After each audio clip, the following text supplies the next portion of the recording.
Go. Welcome everybody.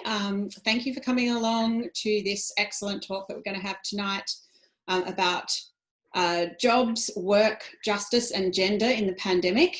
Really super relevant topic, and I'm glad to see so many people have joined. I'm recording this session, so if you don't want your face on Zoom, perhaps turn your camera off. I hope that's okay with everybody. Just before we start, I would like to acknowledge and pay my respects to the First Nations people on whose stolen land we live and work. I acknowledge their wisdom in caring for the land and the grief that they must feel as their country suffers the effect of climate change and global warming, which is a product of colonisation. I'd also like to acknowledge the important role that First Nations people play in the fight for climate justice. I'm on the land of the Kaurna people, as many of you are tonight. If you're on someone else's land, I'd encourage you to type that into the chat so we can acknowledge the land wherever we are. And thank you very much. I would like to welcome our two awesome guests, speakers for tonight, Abbey Kendall and Barbara Pocock. I've got a little bio to read out for both of them. So I might start with Abbey, which I'm reading from my other computer here. So excuse me if I look like I'm looking in an odd direction. So Abbey is the director of the Working Women's Centre in SA. Abbey is an employment and industrial relations lawyer by trade. And over the last decade, she's worked for small and national labour law firms and unions. Before commencing at the Working Women's Centre, Abbey held the position of chairperson of the Young Workers Centre in Victoria, which happens to be something that Jake has been heavily involved in as well, and Jake's online tonight. So that's very cool, and I'm sure you both know each other. Abbey's dedicated her career to representing and advocating for workers' rights and has successfully represented organisations against unlawful AFP raids, defended employees against dodgy traineeships enforced by national food franchises, and represented hundreds of workers in discrimination, dismissal and workers' compensation matters. Yay, Abbey, thank you so much for joining us. Thanks for having me. And just a little bit about Barbara before I hand over to the two of them. Barbara is an emeritus professor at the University of South Australia. She's an economist and has been involved in policy, research and advocacy about working life for over 35 years. She's worked at the Reserve Bank, in farming, unions, government, universities, in shearing sheds, advising politicians and as a carer. She's set up and led the Centre for Work and Life at UniSA for a decade until 2014. And we're really, really happy to have Barbara along tonight. She brings a huge amount of wisdom and knowledge to this area. So thank you both so much for being part of our Zoom talk series. And I will hand over to, who's kicking off? Is it Abbey? Yeah. Yeah, great. I'll hand over to you. Thank you, Abbey. Great. Thanks so much, Gabby. And thanks everyone for having me. I'm excited to be here. And I'd also just like to acknowledge that I'm also on Kaurna land, and I respect the elders past and present in emergency, and also recognise that sovereignty was never ceded. As Gabby mentioned, I'm the director of the Working Women's Centre.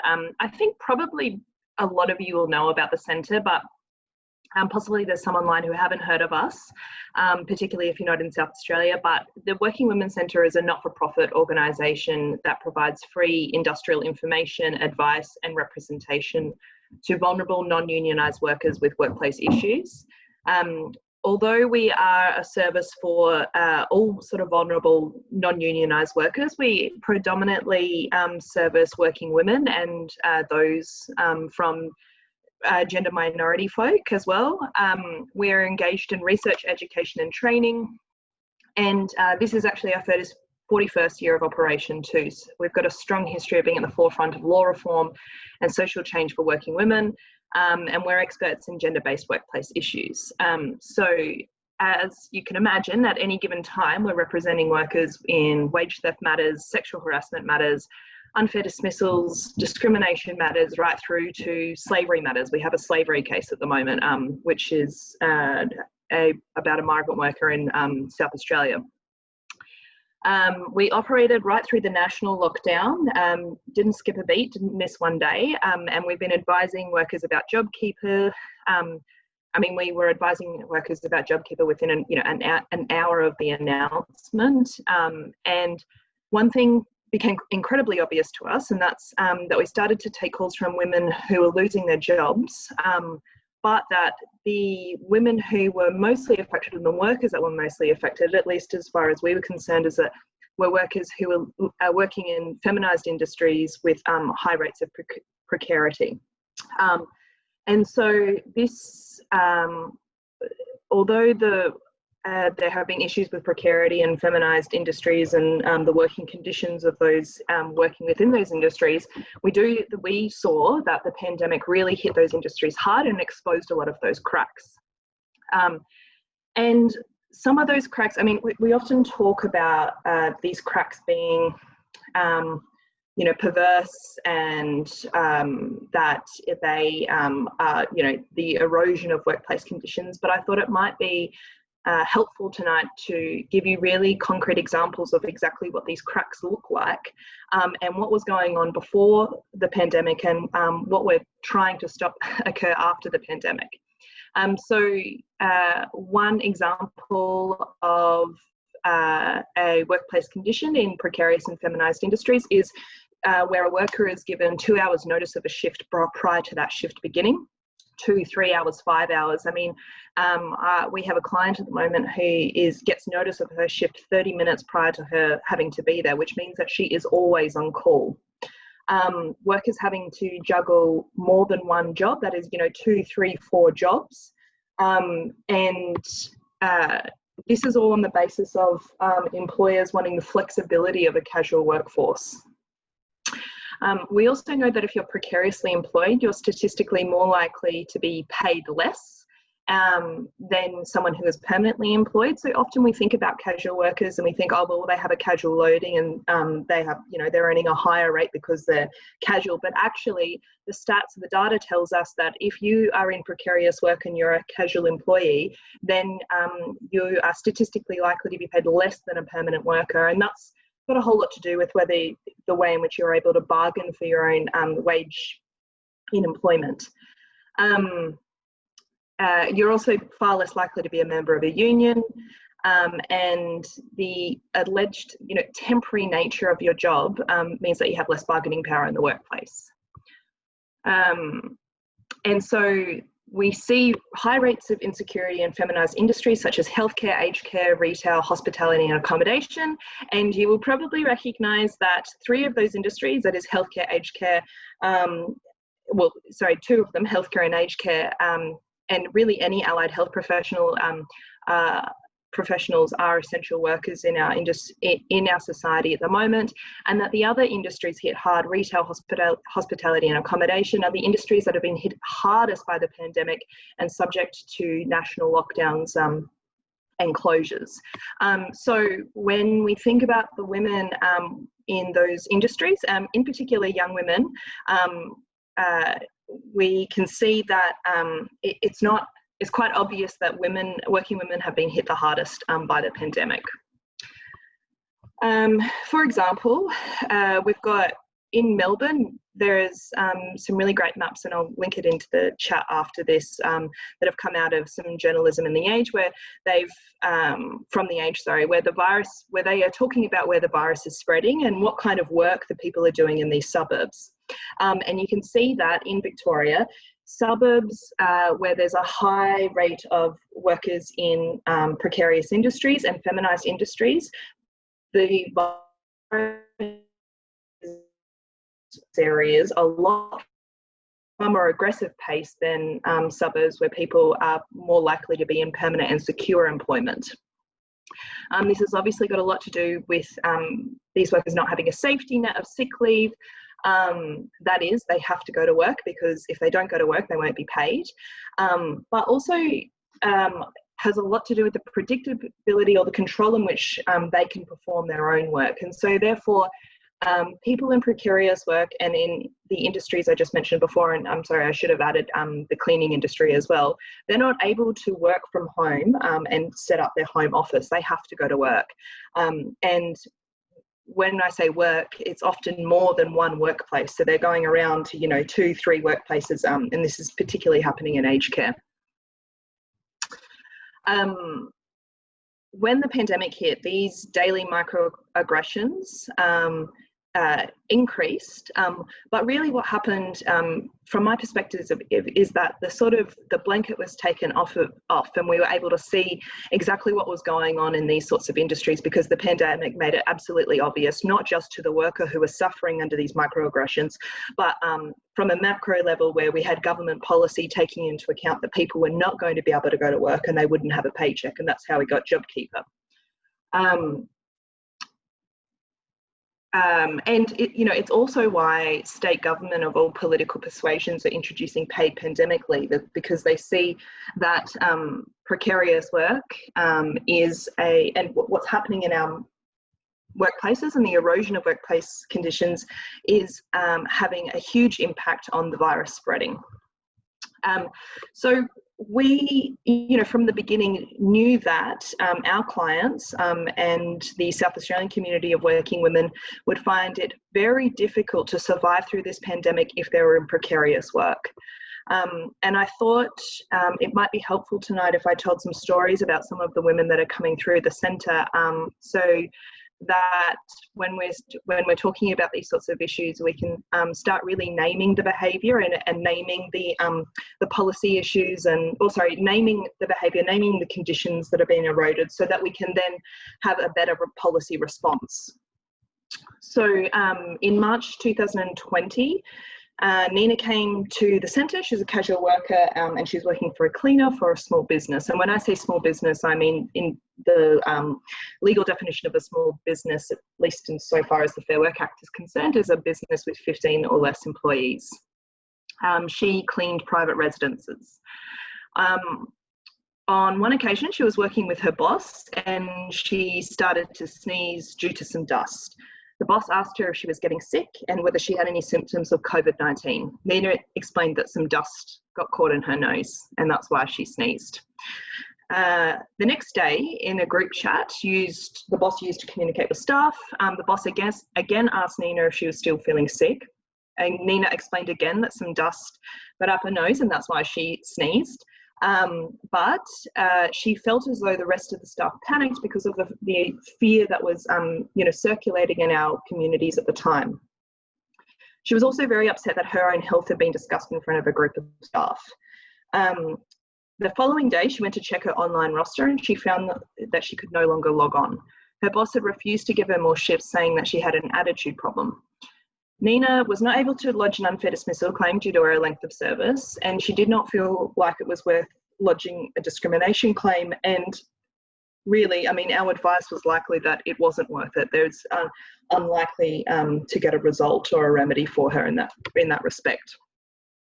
This is obviously a ludicrous story, and she was dismissed for sneezing, but you might think it's a one-off, but I do encourage you to sort of flip your thinking and consider the industrial rights and entitlements that were not there in the first place to protect Nina from the will and the power of her boss in that moment, especially when there's elevated fear in the community. My next story is about Trang, and Trang worked part-time hours, and she was also a cleaner at a local shopping centre. Trang is an international student and she is working part-time and studying in Adelaide.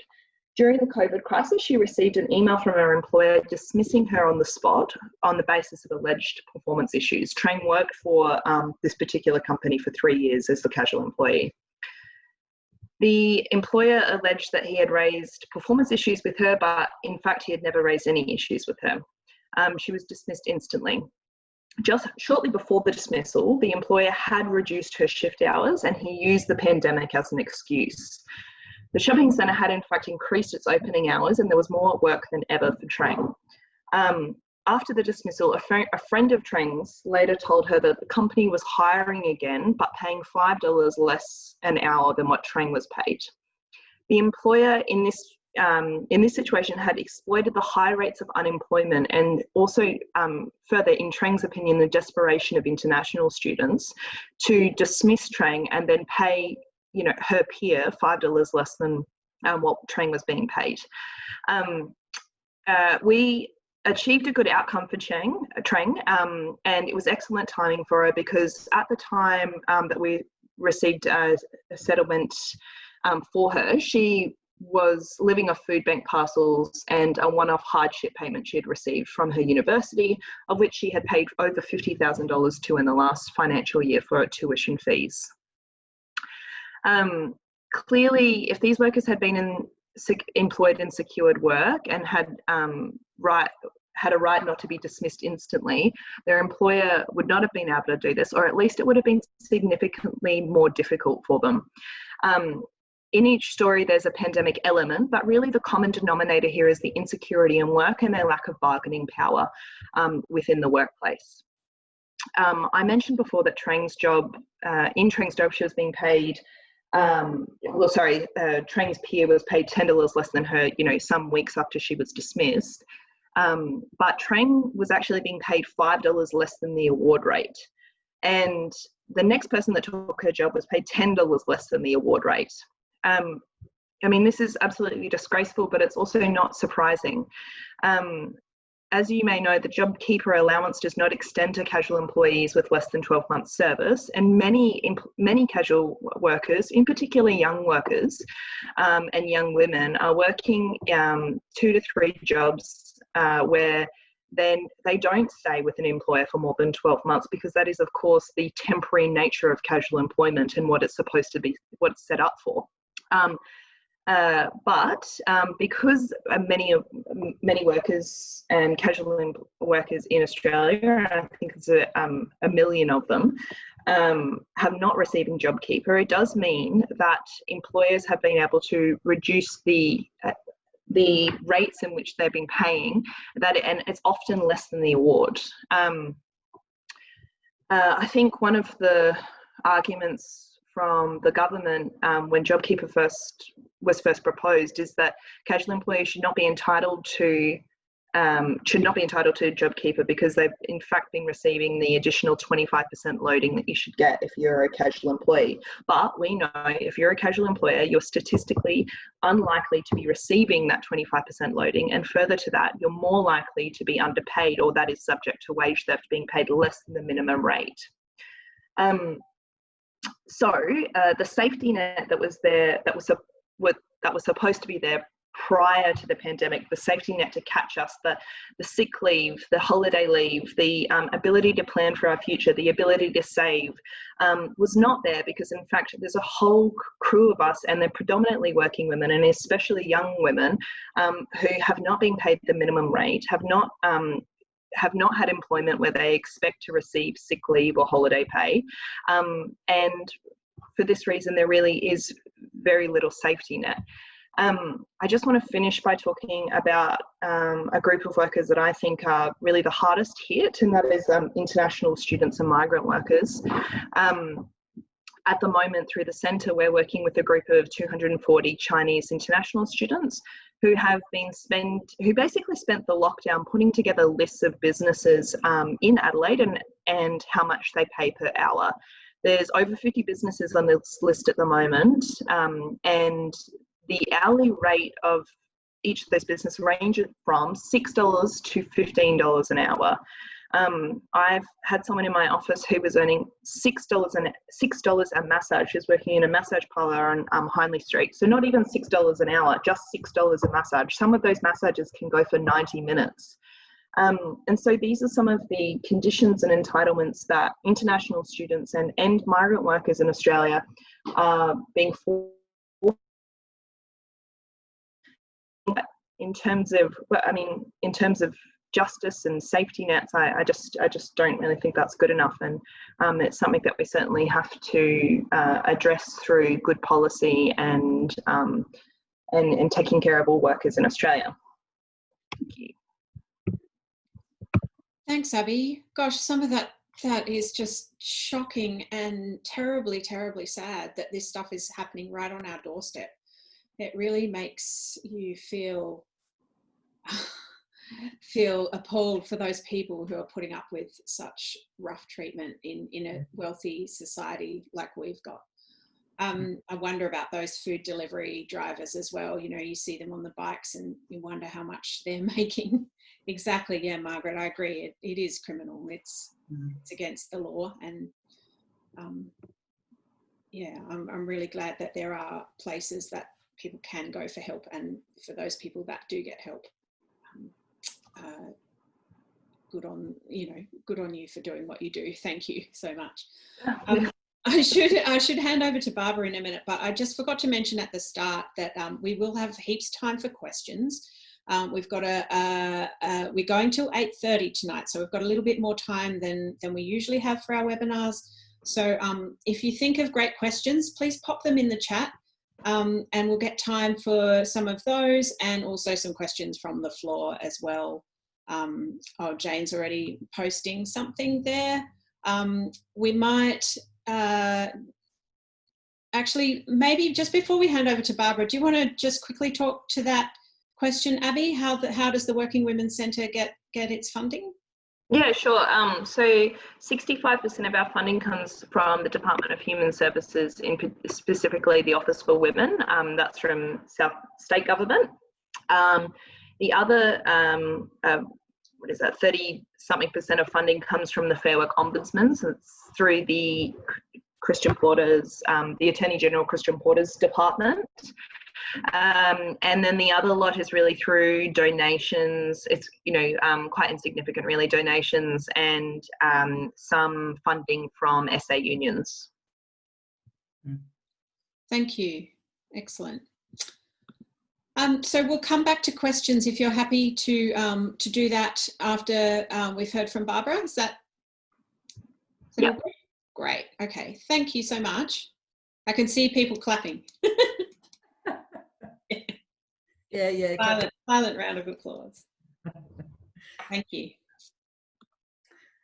Okay, so can someone nod if you can hear me okay? Good, great. Thank you so much, Gabby, for all of your organisation. I'm talking to you from Ghana land also, and I pay my respects to elders past and present. And thank you, Abbey, so much, not only for your work, but also for pulling out those stories and really making it real for us. I mean, what I thought as I'm listening to your stories is how a recession changes power.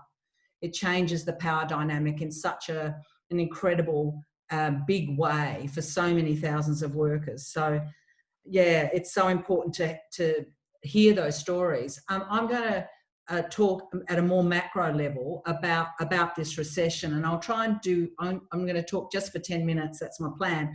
I'm going to talk about what's different about this recession from earlier recessions, which really make the gender story different. Secondly, and very briefly, what's the government response been? You've probably been like me, throwing your rug boot at the television because it's been so annoying in parts. But the third thing I want to talk about is what should we do? What do we need to do for a gender justice response?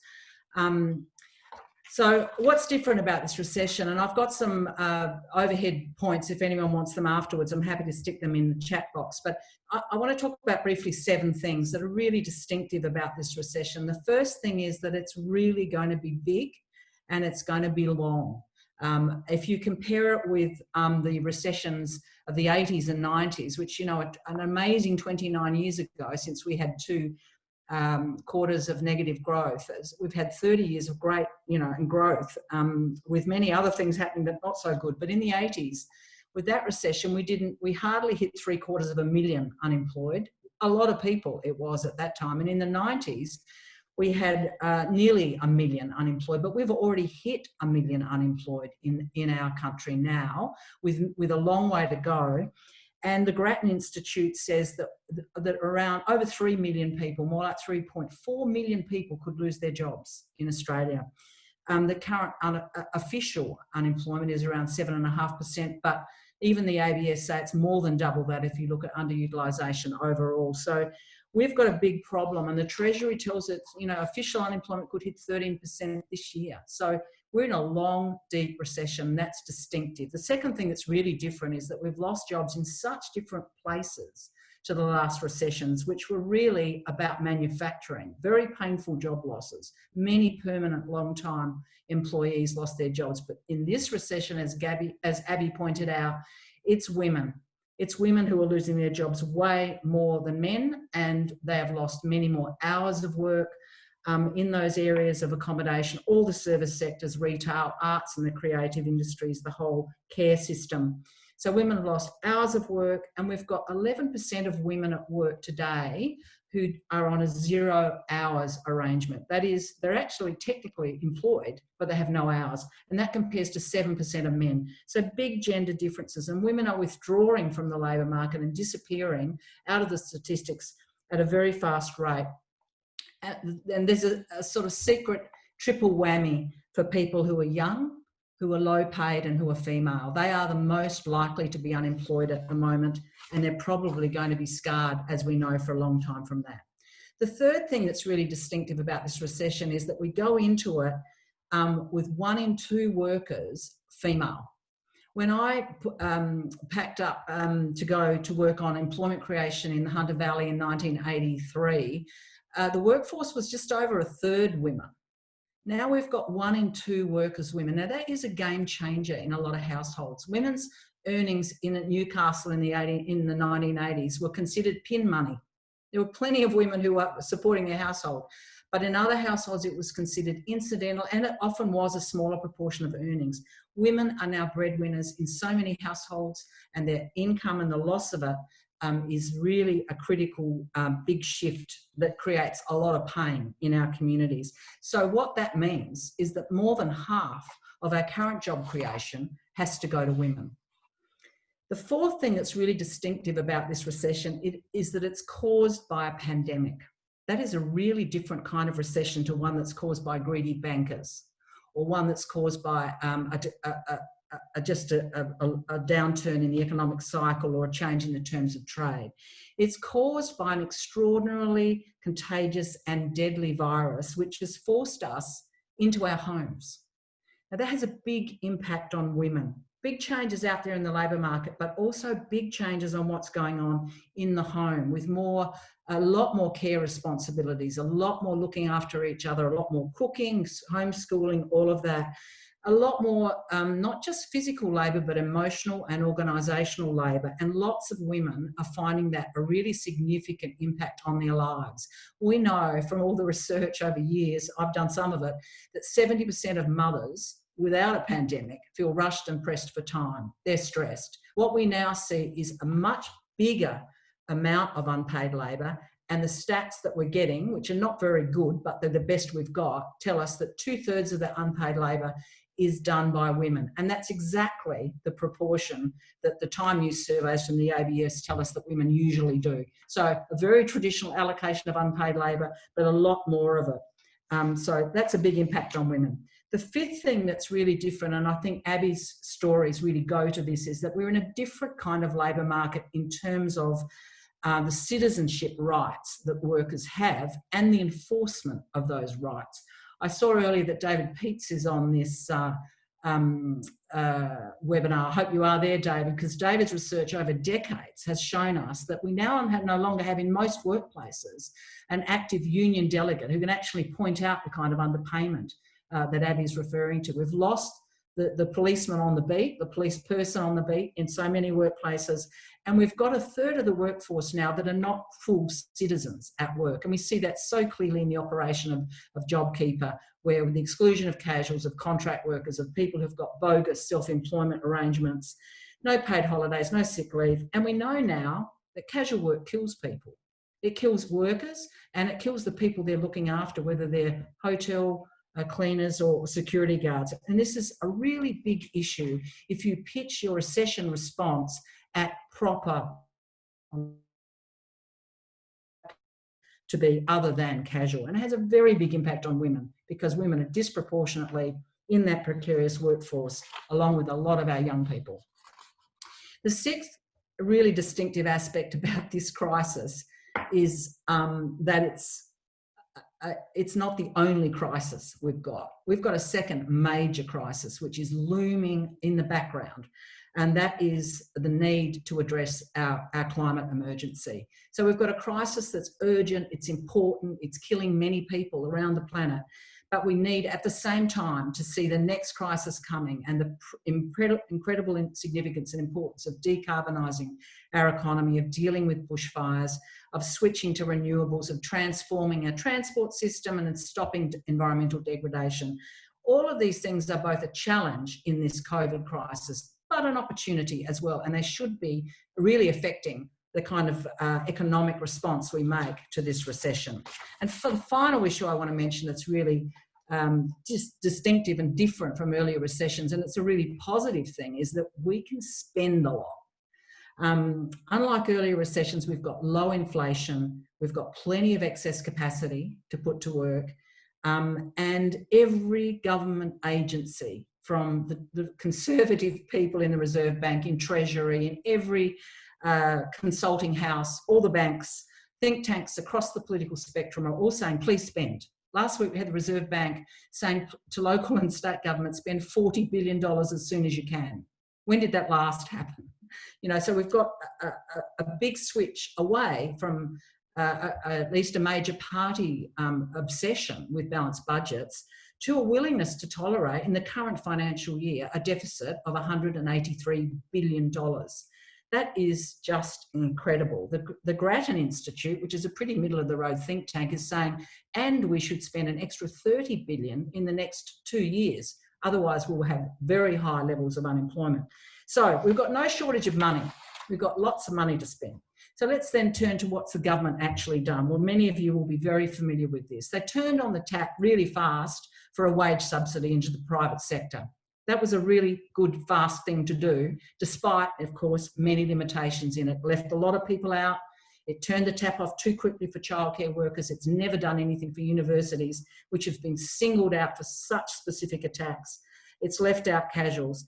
And they've also doubled, of course, JobSeeker, which lifted 425,000 Australians out of poverty. That's probably the most significant social policy decision ever made by an Australian government, as the Australia Institute have pointed out. It's huge, and unfortunately, it's temporary. We don't know when it's going to be reduced, but it has made a difference to so many people in terms of very basic living costs. Government, of course, has done a whole bunch of other things in terms of tax breaks, payments to individuals and households, but then it's really turned its focus in terms of job creation to a very specific bunch of shovel-ready projects. It loves a shovel-ready project. 680 million for what Mark Butler calls the marble benches program. That is, you know, paying for your marble bench if you're able to spend quite a lot of money on a renovation or bring forward your construction project.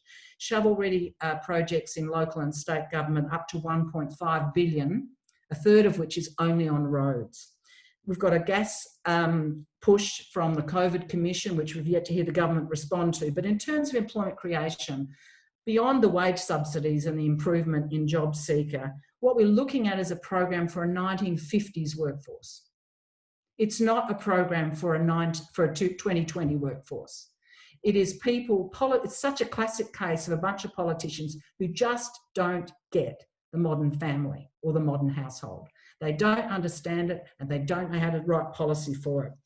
And what the consequences of their policy will do is it will push many women back into hidden unemployment and back into their household, with a whole lot of other consequences that I won't go into. So let me briefly just say what I think a gender just program would look like in this very interesting and deep, long recession. Is first of all, we need a job-rich response, not a shovel-ready response.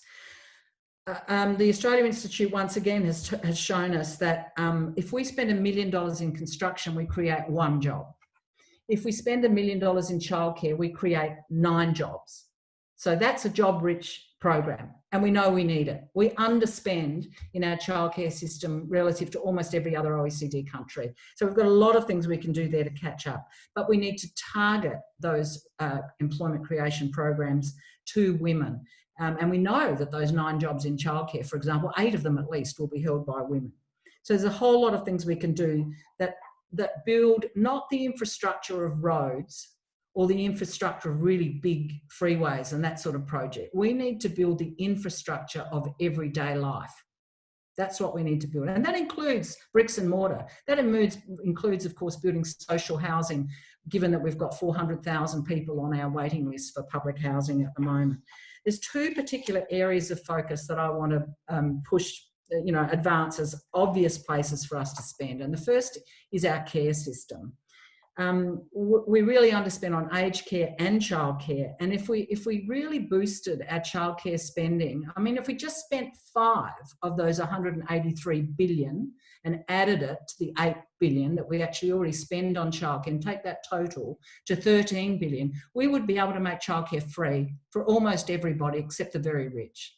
And we can also spend very, very productively in our early childhood preschool systems. It's not just childcare.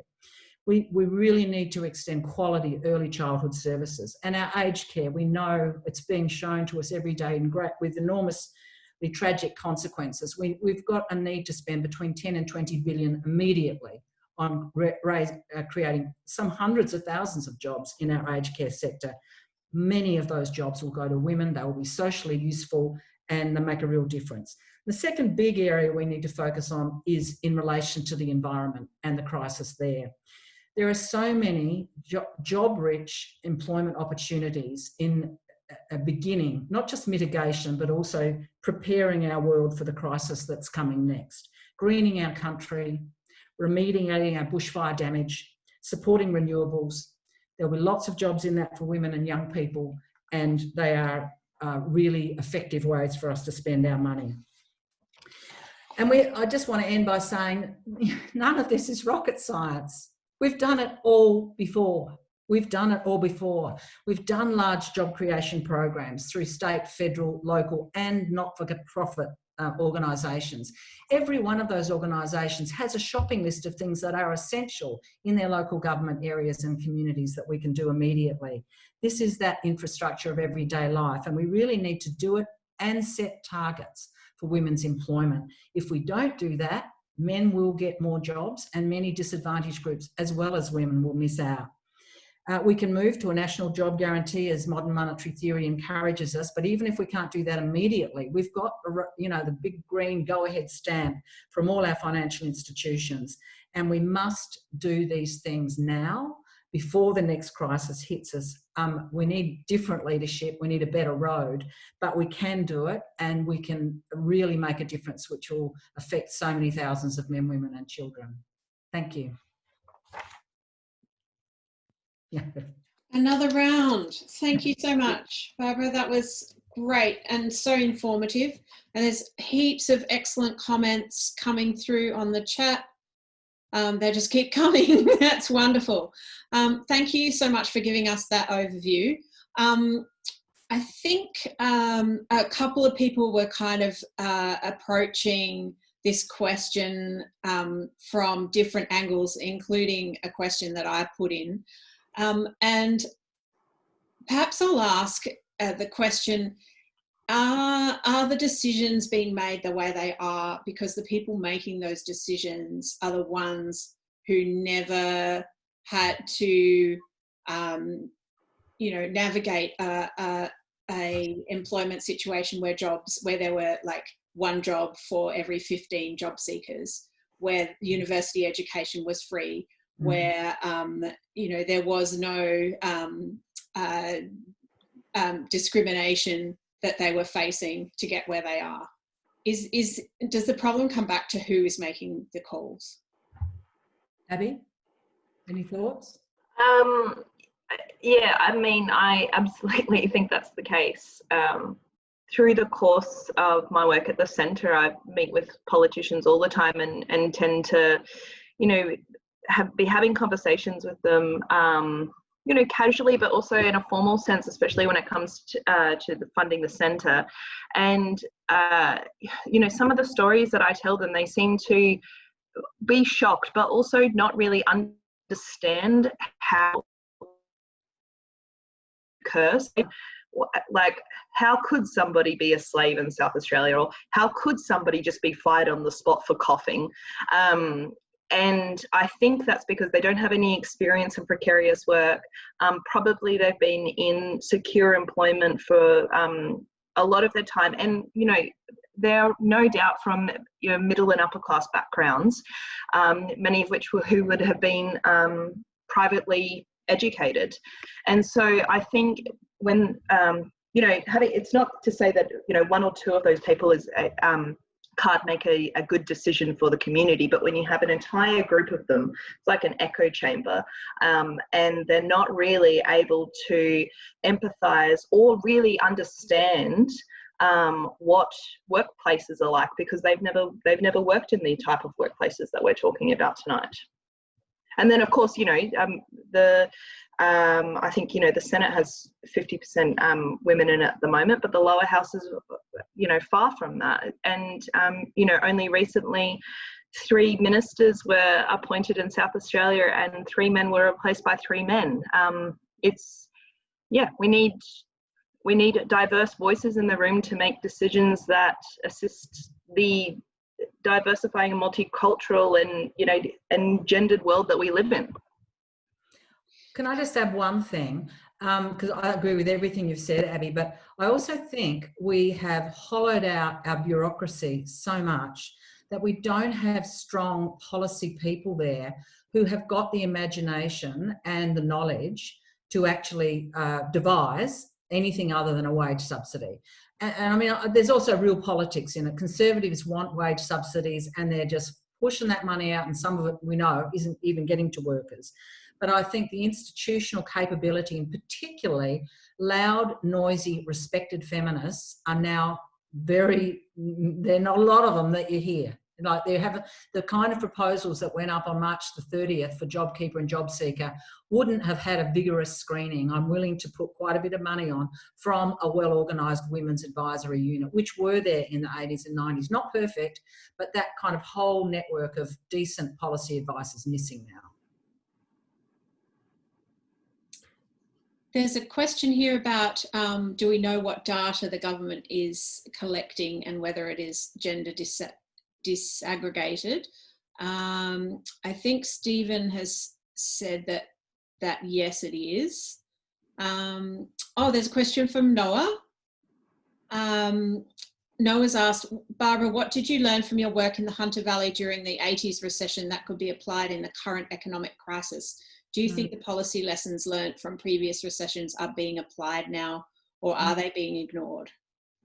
Yeah, so that was under the Hawke-Keating government, and it was really, it was very imperfect, but it was a sizable expenditure which was allocated across Australia based on the number of long-term unemployed. There were no whiteboards, there was no swimming pool here or there. It was actually open, transparent decision-making by ministers in the final analysis, but local communities proposed ideas. In Newcastle, where I work, for example, we built, taxpayers' money built, the first Aboriginal community centre. It's still there. It put a lot of staff into that centre.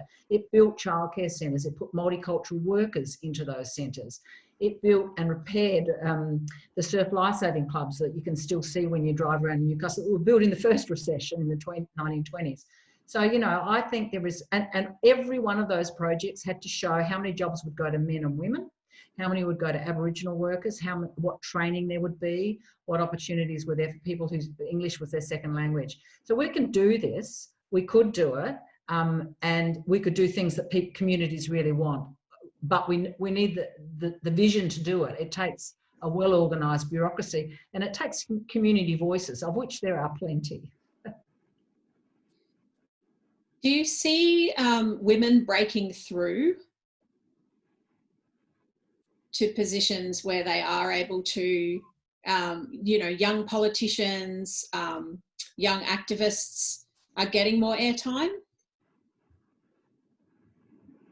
Where, Gabby? Where are you thinking? In anywhere? I guess in the public discourse, I suppose. Well, I see labour market policy is dominated by a lot of old voices, I have to say. I think that the people with in our federal bureaucracy in particular, with imagination and creativity and progressive values, are not getting through, getting their ideas through at least. You know, ministers used to come to me I worked in the New South Wales government for 10 years, and they would say, give me an idea for a women's project. And one day I thought up a technical jobs for women project, and it got something like $30 million in the next budget. Like, you could actually, and it wasn't me, it was just that the minister was ready for things that were different, that did education and training as well as job creation. And I think that's missing now at state and federal level. There may be other people who've got different views here on that. Stephen said it'd be great to see someone like Barbara in the Senate. Yay! And maybe Abbey and Gabby, the dynamic duo, later on. Thanks, Stephen. We should run together. Very kind. There's a couple more questions and a lot of really interesting discussion going on in the chat as well. There was some comments further back about casual versus permanent or permanent part-time employees. Abbey, do you have any thoughts on like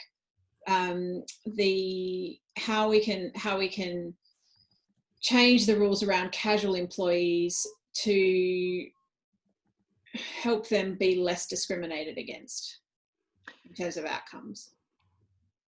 Yeah, so I think we need to be able to identify very clearly what a casual employee is. And at the moment, there's no statutory definition of casual employment. So that is, it doesn't exist in the Fair Work Act, and it doesn't exist in the various state legislation or regulations.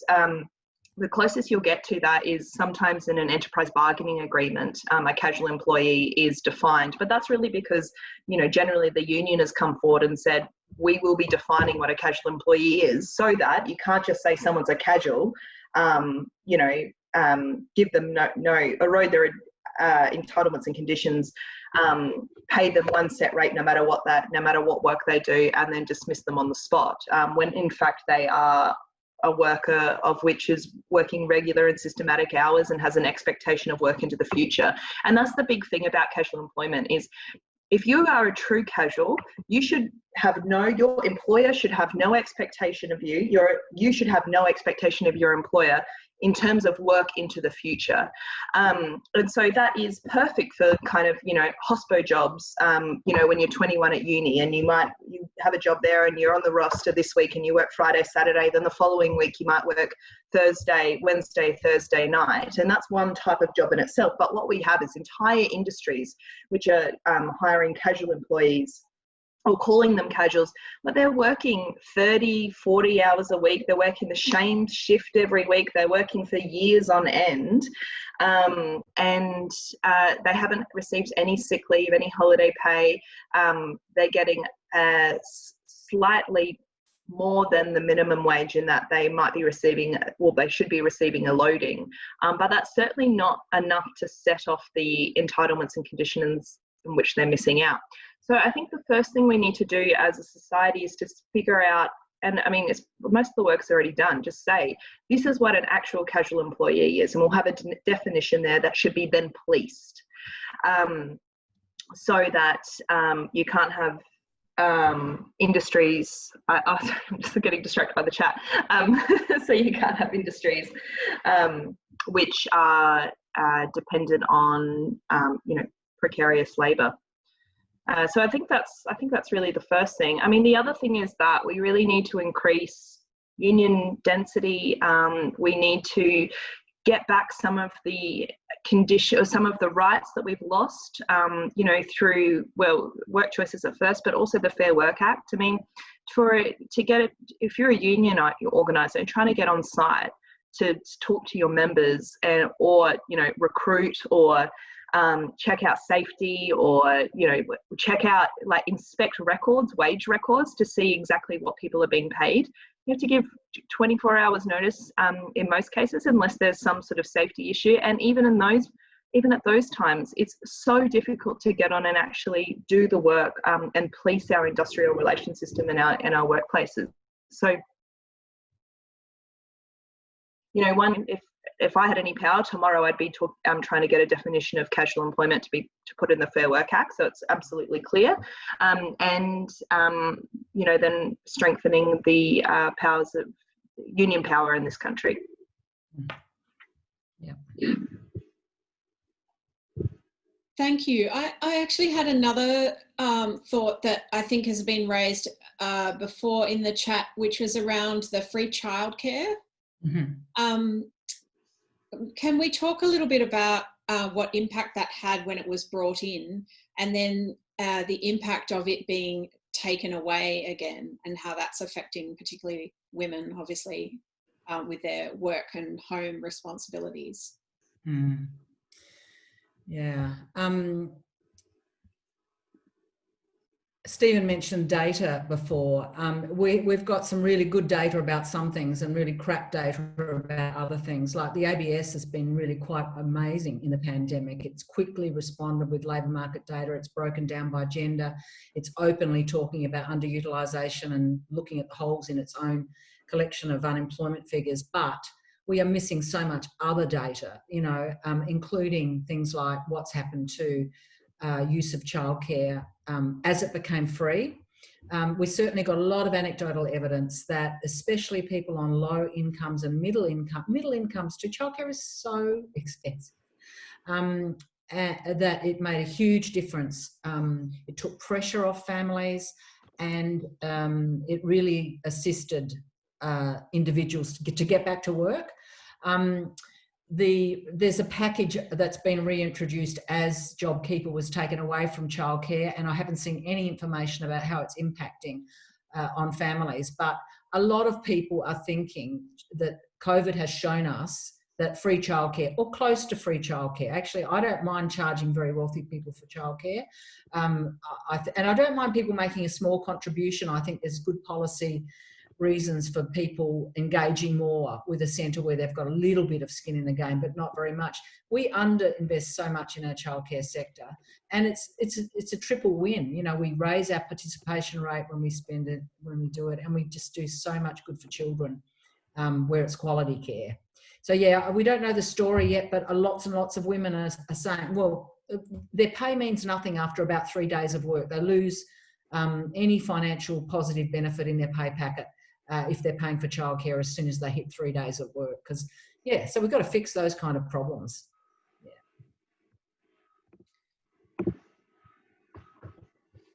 Abbey, did you want to give us your thoughts on?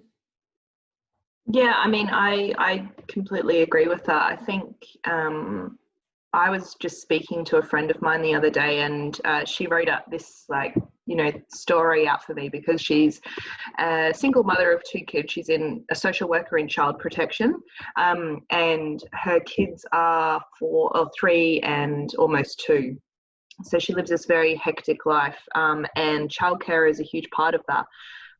When childcare became free through in the lockdown, that just absolutely changed her life, because she was able to have her kids in childcare more, which meant that she was able to work more, which meant that even on days where she wasn't working, I mean, she calls it the kind of mental tightrope, and trying to keep it all together at home, trying to get the kids, keep all the kids going and do all the things that you need to do and supposed to do. But, she, during the pandemic, even though she was half working at home, half in the office, she actually was able to have one day to herself where the kids went to childcare, and she was able to do all of the things like, the self-care, like keep herself together, look after herself. And then as soon as that was kind of ripped away from her, it just went straight back to this tightrope, which, she often tells me she falls off. She can't keep it together in the same way, in a way I think that society expects of her. So yeah, I totally agree with Barbara. And I think, I really think that it's very important to tell stories about these issues. And so the data is so important, but if we don't talk about the data and then say, and here is a story of what happened, and have people's faces in the media, have them, front and center telling their story, then it is really easy to just go precarious work is bad, or, working women are doing it tough, or, we should have free childcare. And so having, I think, workers and women front and center in the media is very important. Yeah. Yeah, I agree. And I've loved seeing the stories on the Anti-Poverty Network's page about how people have made use of this extra money that they have now. They've got their car fixed, they've gone to the dentist, they've been able to look after their pets properly. All of these things that people that is, the basic expectations that we all should be able to afford, suddenly is within reach for many people, and they can eat healthily, they can look after themselves, they can look after their kids and have little treats every now and again. And those stories are just amazing to read about, and makes us hope more, all the more powerful that we need to make sure that we don't snap back to the bad old days of of $40 a day. We absolutely cannot let that happen. Yeah. Hey, Gabby, can I answer this question from Paul? Yeah. A week. It's just something that pops up in our work so much, and so that is, if you're a casual employee and you've got 12 months service, then in every modern award you have an ability to make a request of your employer that you convert from casual to permanent. So if you're 40 hours casual, you go to 40 hours permanent, or if you're 30 hours part-time or part casual, then you go to 30 hours part-time.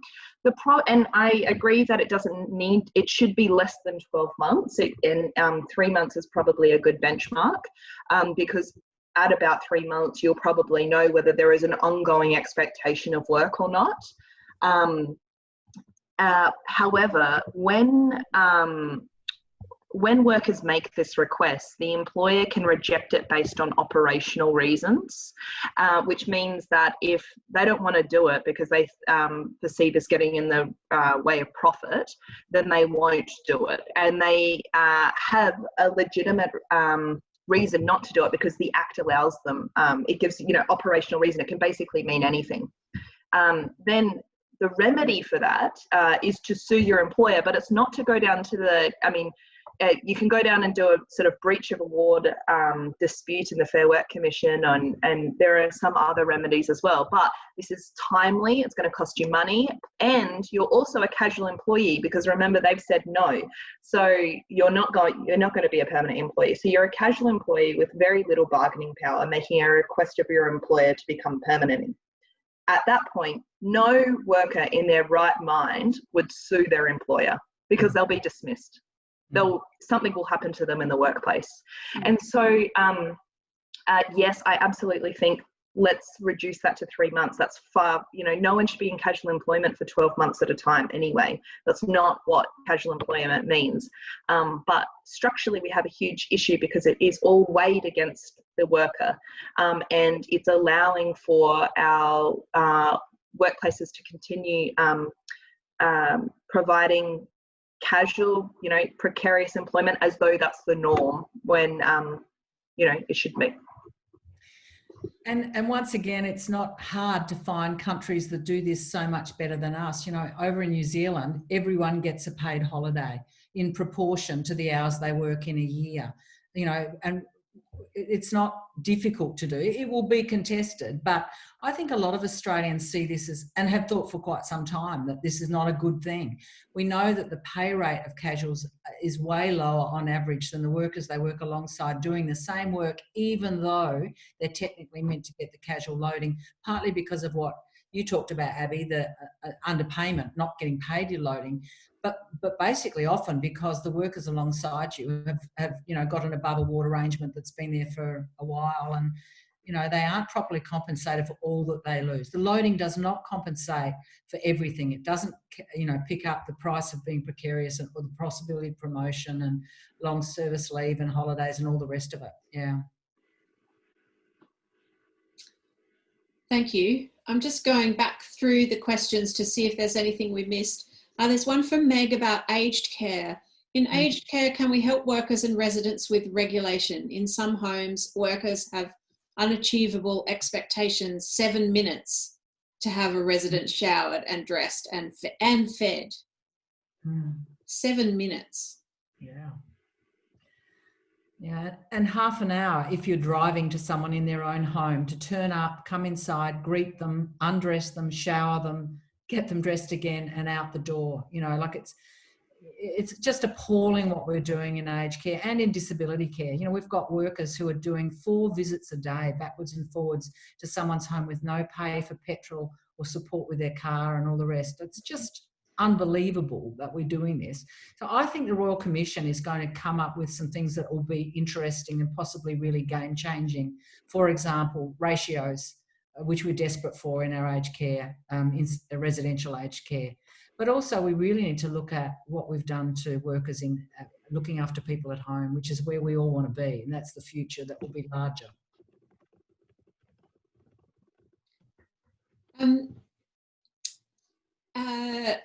I'll just scroll back through the chat a little bit more in a second, but in the meantime, I wonder if you have any thoughts, Barbara, about unpaid work that women do. I mean, I had a listen to this program on Radio National, which I posted a link to in the chat. And on that program, one of the guests mentioned that women's unpaid work had gone up, had doubled during the pandemic. So that originally, before pre-pandemic, women were doing twice as much unpaid work and childcare, and during the pandemic, that had gone up to 4 times the amount of unpaid work and childcare that men are contributing. Do you have thoughts around that and how we can change that? Yep. Wouldn't that be, it's just the hardest thing. We've got the best data in the world on who does domestic work, but we've stopped collecting it. The ABS did time diaries, which is so important for actually knowing, because women really underestimate their unpaid work and tragically men tend to overestimate their unpaid work. So we really need people to keep time diaries, and we haven't got any for the COVID. There is some research asking people what they do and trying to keep rough diaries, and it's certainly increased. But it sounds like, from what I've read, that the ratio of 2 to 1, which is the conventional burden that falls twice as much on women than men, is being reproduced. But I think what a lot of women talk about now is it's not just the washing and organising the food and shopping and all of that. They're feeling a lot of the effects of the mental and emotional effects of lockdown with young people and the people they're homeschooling and so on. So I think it's a bigger issue than just, I think it's a big issue already, unpaid work, but that kind of emotional labour is also incredibly important. And we as a country, we're not moving that data. We haven't moved it in all the years I've been observing it, which is over 2 decades. And I don't know what the answer is, because a lot of the blame for not changing it is put back onto mothers and their failure to retrain their men and their boys properly. Well, that's just annoying. Yeah.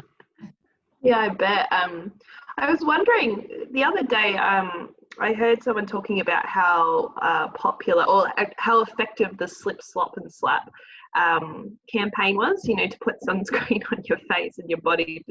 And, the rates of skin cancer is so much lower in Australia. Like, why? And I don't know, I'm not an expert in this area by any means, but I'm just wondering, like, what would a national campaign look like that targeted unpaid work, homework, care, unpaid care? And I don't know, I've never sort of seen that. I'm wondering, has that happened, or do people talk about that? Because I feel like because that sparks conversation, right? And I know it'll be a lot harder than convincing people to put sunscreen on their face, because it's the way our society's structured. But what do you think, Barb? Would that be?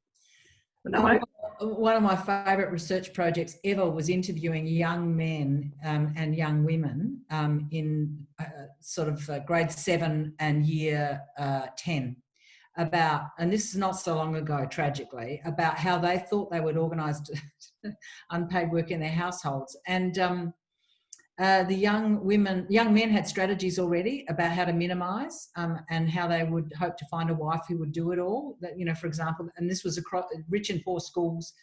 It was a very strategized kind of gendered thing, and the women were also working out how they would penalise their partners if they didn't do divorce him. I can remember this young kid saying.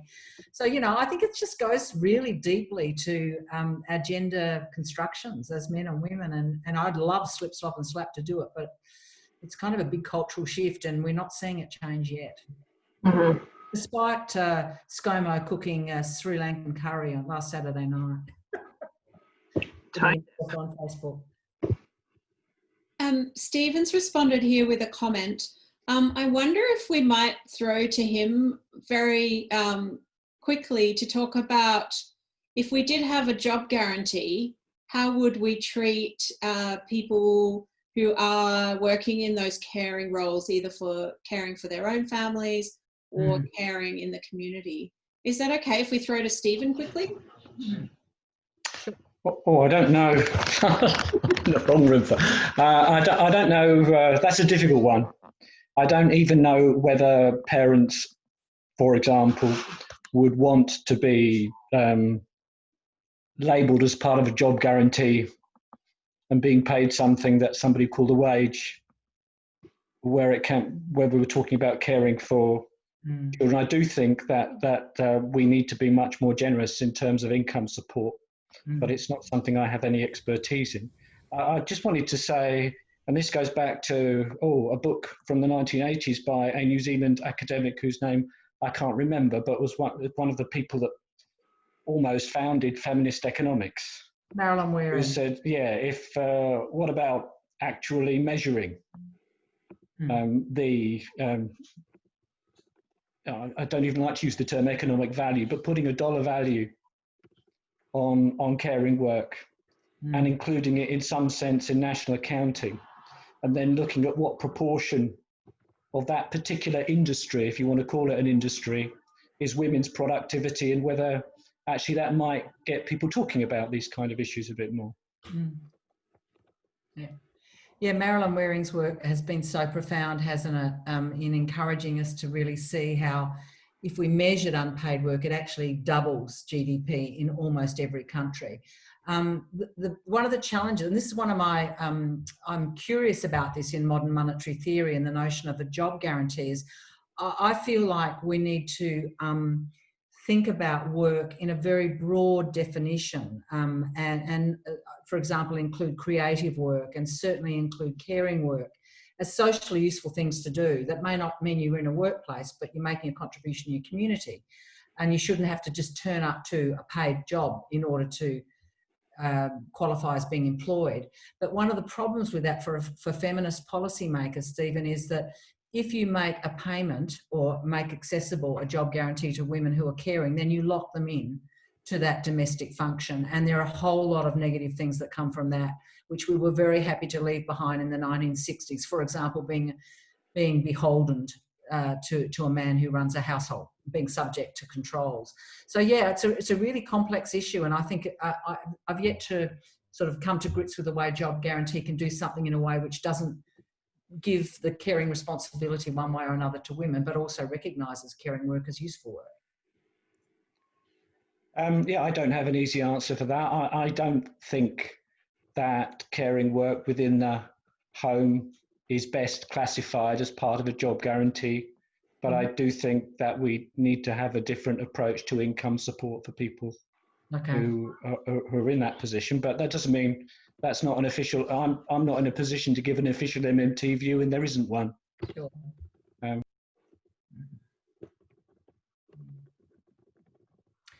Sandra's asked about the ACTU plan, and there might be people here who know more about it than me, but I really liked their plan. I thought it really gave priority to social housing and to care and to reviving our manufacturing sector. I mean, I think the COVID has really shown us, hasn't it, how dependent we are for really essential national needs on trade, and it's inappropriate. We really need to be doing a whole lot of stuff ourselves.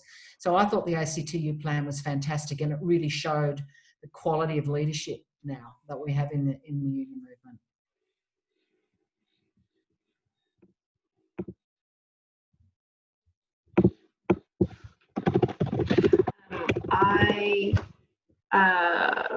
I agree with that, Barb, and I just think maybe now is a time. I just saw tonight that there is. I'm just trying to find it. Some news around the extension of JobKeeper and also the obligations on employers to receive the JobKeeper subsidy, but also obligations on employees as well.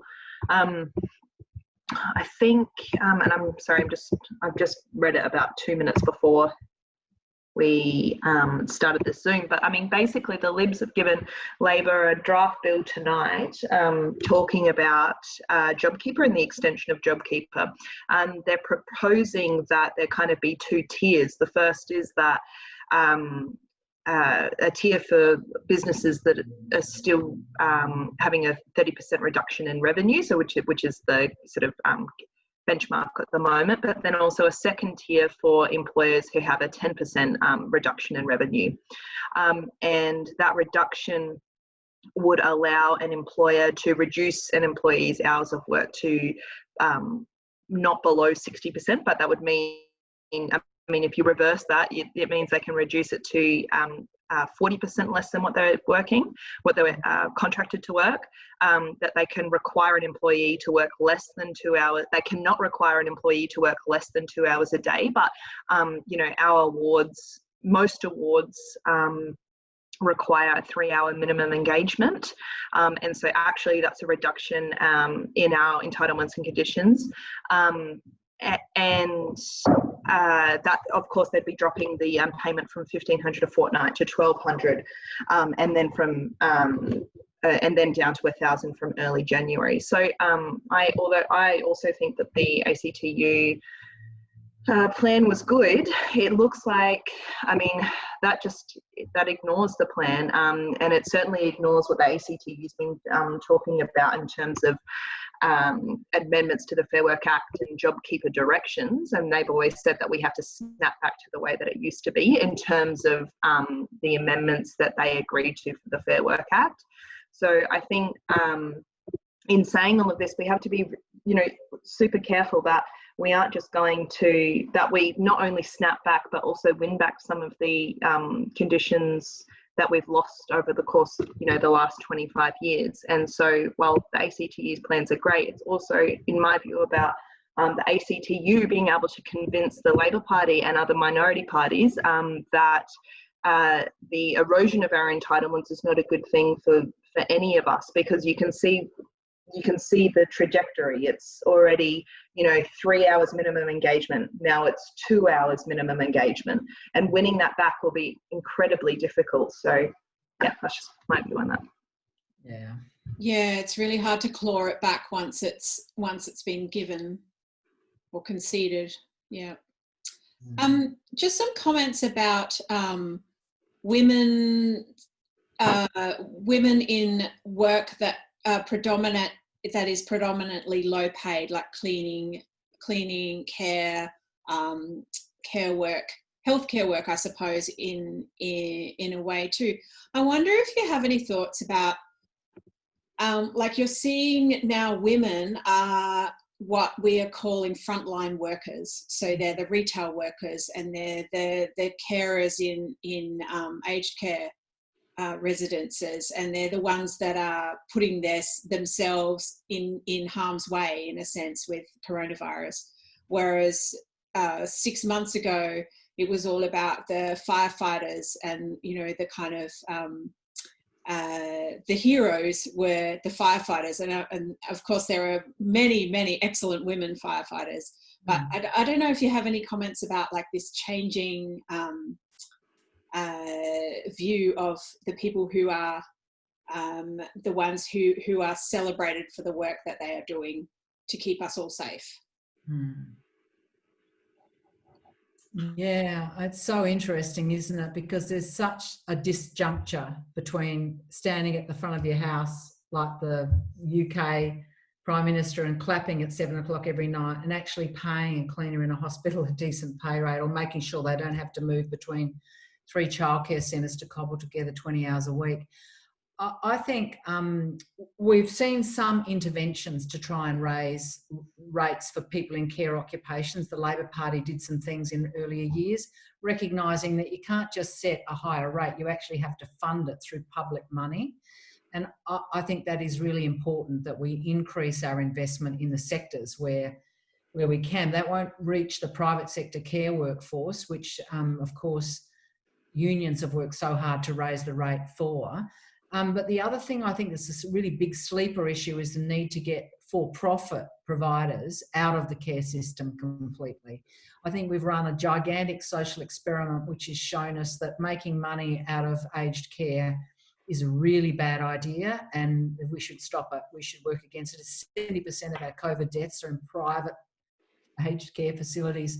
There's not a more significant statistic out of COVID experience, I don't think, than that. And it just is such a powerful argument against privatisation generally. Yeah, and with cleaners, I think there are, I mean, government, state and federal no longer employ cleaners.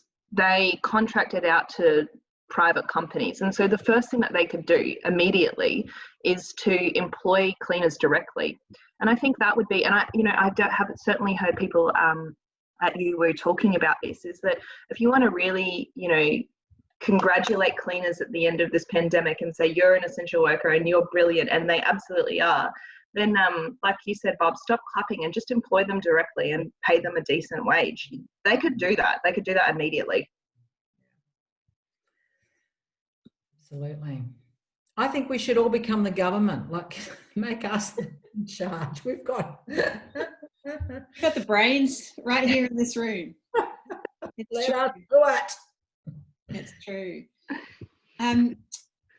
Great. So we probably only have about 5 more minutes for questions, and then I'll just do a little bit of dates for your diary, upcoming events for those that are interested. There's been lots and lots of chat, but if anybody here would like to ask a question but would prefer not to use the chat and would like to just take the floor to ask their question, I will scroll through the screens now and see, wave your hand at me if you would like to say something to our 2 fantastic guests. That's not already been put in the chat. No, I can't see anybody. I think there was a comment from Roman just back a bit about the public service. And I know, like, I'm reminded when we talk about a job guarantee and we're campaigning for a job guarantee, I'm reminded that actually a job guarantee would be only part of the solution, and the other part of the solution for unemployment and underemployment would be to massively expand the public service and to build it back up to what it was. And there's been a couple of comments on those lines, along those lines. Do you have any thoughts on that?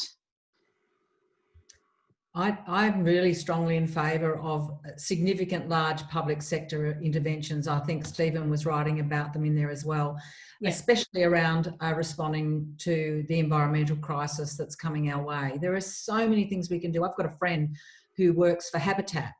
She's a volunteer with Habitat, and she every day at the moment is taking groups of volunteers up into the Adelaide Hills, replanting trees, taking down fences, and helping people who've lost everything or lots of things, and all unpaid, not even paid in the coordinator role. What the hell? Like, we've got so many useful things in terms of planting and recovery, and we're going to have more of them in the future. And we have the money. We know this, to do those things. So yeah, I think a massive expansion in public employment and through NGOs. We've got some really good NGOs with plenty of projects and ideas that we can assist. And local government is also close to the ground and got useful things to do. I'm repeating myself now. Yeah, I think over the past, perhaps 10 years or so, the state government budget for the environment has been slashed so massively And many jobs that were paid are now expected to be done by volunteers, including, you know, looking after our native, our parks and reserves, guiding people through the parks, doing maintenance on tracks and trails, all of those things. And you know, there's 100 volunteers and maybe 10 volunteer coordinators to manage them, and that's expected to take the place of people who are actually being paid to do those jobs, which is quite shocking and appalling. And I think the environment has particularly suffered here and elsewhere. Yeah, and just also on that, I mean, there's that, what's it called? Is it called Job Starter, or the apprenticeship and traineeship stimulus package that they've just, or they probably announced about a month ago. You know, that's putting $2 billion into training, apprenticeships and traineeships. They haven't yet given us a breakdown of where that money's going to go in terms of, they've said it will go to private training institutions and TAFEs. In my view, why on earth would you give it to a private institution? Like, you're trying, I mean, it's not going to build jobs. We're not going to get anything out of that. And there's also been, you know, terrible reports from about the way that private institutions treat their workers, but also the value and the, you know, the standard of training. I mean, I think one very easy policy decision to make is that all of that money should be going to TAFEs, and shouldn't be given to private institutions whatsoever. So I think it'll be, especially when it comes to young workers as well.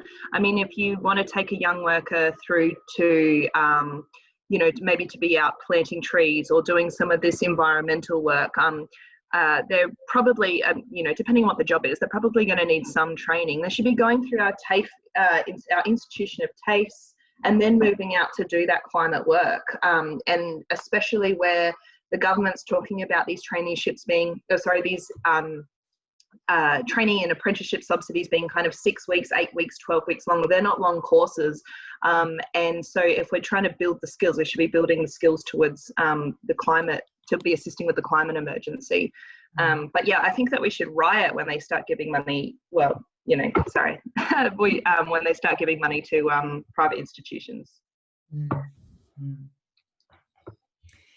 And if I can just add to that, one thing we haven't talked much about is universities. And I think what we're seeing is a really frontal ideological attack on universities, which is really quite profound. I feel like they're shredding universities in the way that they have shredded TAFE. And I'm really worried that in 10 years' time, we're going to be sitting in a webinar like this, you know, regretting watching universities turned into a private market and then, you know, not properly. I mean, the only universities who receive money in this pandemic have been private universities. They have got money out of the government.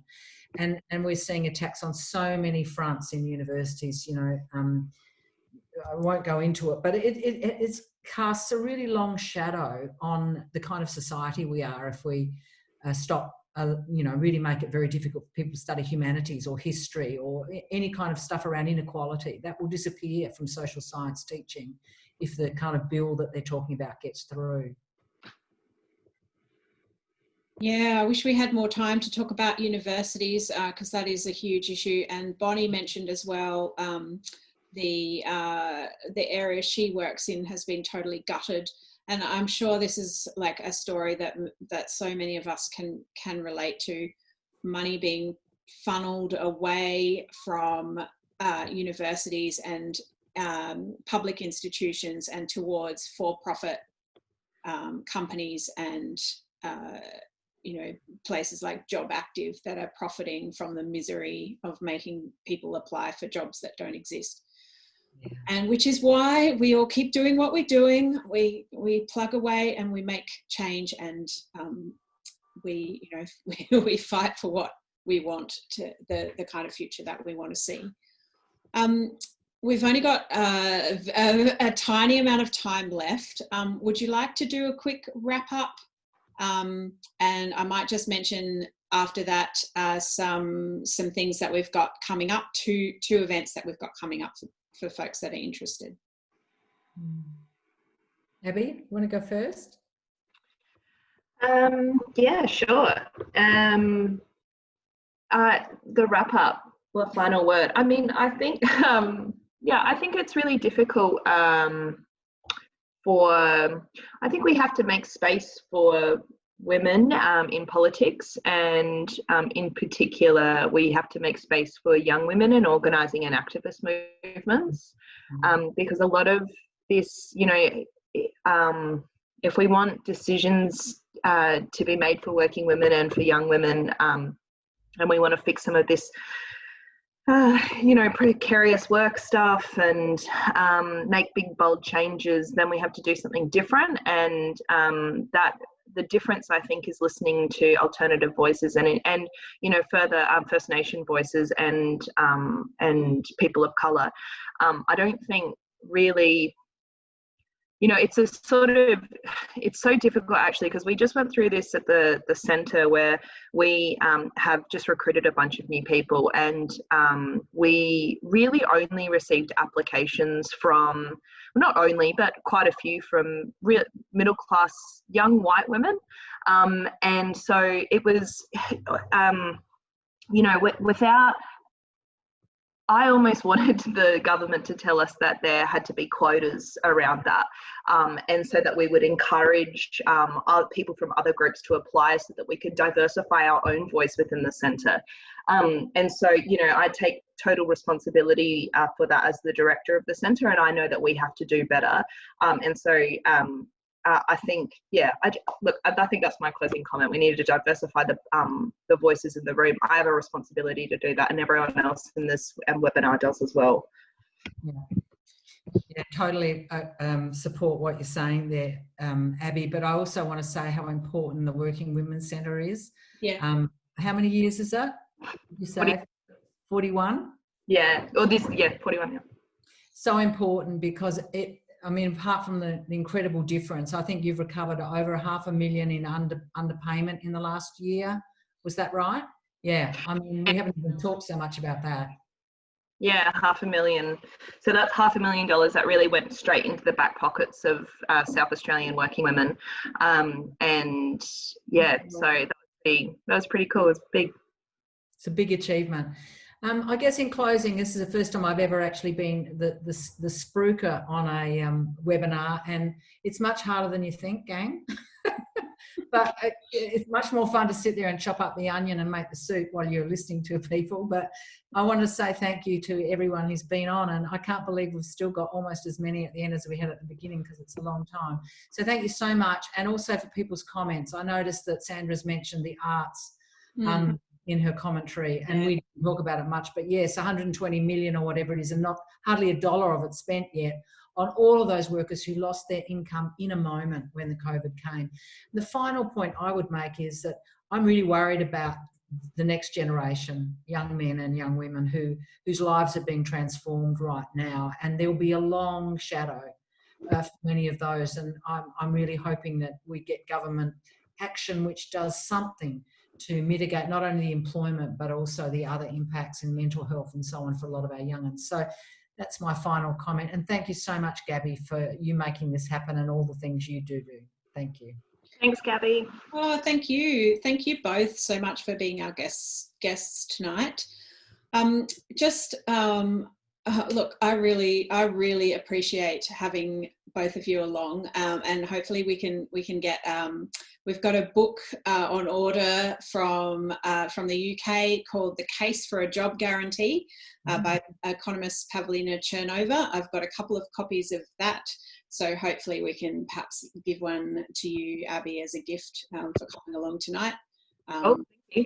I think it'd be a really interesting read. I'm looking forward to getting it myself. And yeah, just a huge thank you for being part of this. And for those of you who are new online tonight, we've been running, during lockdown, we were having a 1 hour talk every Monday night. Then we sort of started to do a monthly series, and this is the second in our monthly series. Our first one was with Sarah Hanson-Young, and we talked about the Greens economic recovery plan, Green New Deal, which was really fantastic. And I was lucky enough to be able to join it from the road in the Northern Territory, so it made it happen. Our next talk is actually only in a fortnight. So for those that are interested, we have a guest from an organisation called Town Planning Rebellion. His name's Mark Allen. He's from Melbourne, but he's also lived in Adelaide. And he's going to talk to us about why town planning needs a rebellion. I hope you caught that because my internet was a little bit unstable there. So that's in a fortnight, same bat time, same bat channel, 7th of September. You can just use the same Zoom link. And we also have on the 19th of September, which is in about a month, on a Saturday night, we're showing a screening of the documentary film Knock Down the House, which is the story of how Alexandria Ocasio-Cortez won her campaign with a grassroots door-knocking campaign effort and was able to become the youngest congresswoman in the US. And she's just so fantastic and inspiring. And it's a great story. And the women that she ran alongside of, it follows their stories too, and they have a great story to tell as well. So come and join us for that, 7 o'clock at the Marion Cultural Centre on Saturday, the 19th of September. You will leave feeling inspired and that there is hope for us in the world with these awesome women breaking through and coming to power. So yeah, please do join us for that. If you scroll back up through the chat, I'll post the booking link again if I can for that movie. We just have to make sure that we stick to our numbers limits. I've seen it 6 times. It's a fantastic film. You won't regret coming. Just grab that link and stick it in your web browser, or just find us or you can find us online through the website address at the bottom of the emails that I send you. So we probably better wrap it up there. We've gone up 5 minutes over time. Thank you so much again to Barbara and Abbey. And could we please have a round of applause? I'm going to take you all off mute. Let me see if I can do that. Unmute. There we go. Woo! Thank you so much. And yeah, and I will stop the recording. Thank you.